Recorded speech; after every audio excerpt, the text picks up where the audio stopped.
Abantu baseNingizimu Afrika basemukele isiphakamiso sikaMengameli wezwe sokuthi banikele esikhwameni iSolidarity Fund. Ngesonto eledlule uMengameli wamemezela ukuthi yena neKhabhinethi lakhe sebenqume ukuthi bathathe 1/3 womholo wabo wezinyanga ezintathu banikele ngayo kulesikhwama. iFreedom Front Plus yona ithi nje angeke izinikele kulesikhwama. In support of this effort, we have decided that the President, the Deputy President, Ministers and Deputy Ministers will each take a 1/3 cut in their salaries for the next 3 months.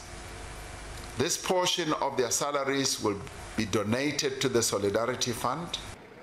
Iningi liuhlabela ulawula umkhakha ozimele okahulumeni amaqembu ombusazwe izinhlangano ezehlukene zomphakathi kanye nezakhamuzi imbala baphose esivivaneni. Lesikhwama sasungulelwa ukwelekelela ukutholeni izinsiza zokunqanda iCoronavirus. Yize lemizamo ishayelwe ihlombe, iFreedom Front Plus ithi angeke iphose kulesikhwama uma sizofukula abathile. The members of the Freedom Front Plus already making certain contributions to different funds and to different organizations where they assist the people in this crisis time. But I want to put it very clearly. I will not make any contribution to any fund where the distribution of it is based on black economic empowerment. And I will not expect that from my members in Parliament. We believe in fairness, in equal rights, and the virus does not distinguish between race. Yize kunjalo isalokhu ingenile iminikelo.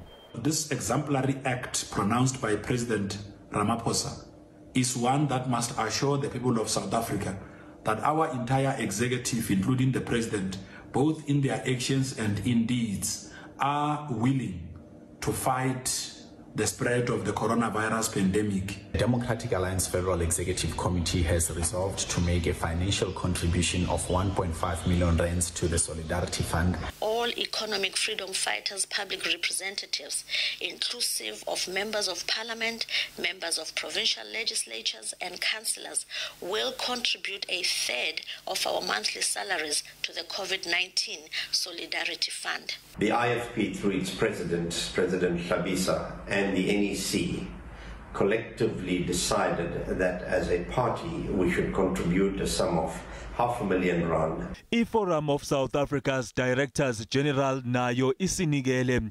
Undunankulu bakuzona zonke ifundazwe kanye nezimeya nabo benza okufanayo. Amanye amaqembu ezombusazwe afaka phakathi ACDP abelokhu ehlinzeka umphakathi odla imbuya ngothi ngezinto ezimqoka kanye nezijumbana zokudla.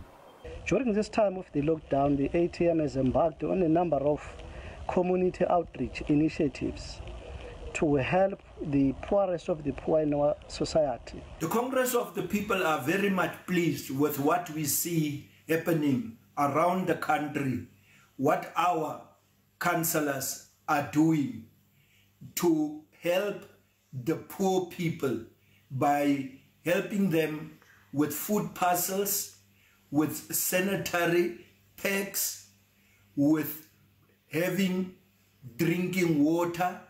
Umphakathi uyakhuthazwa ke ukuthi unikele kulesikhwama.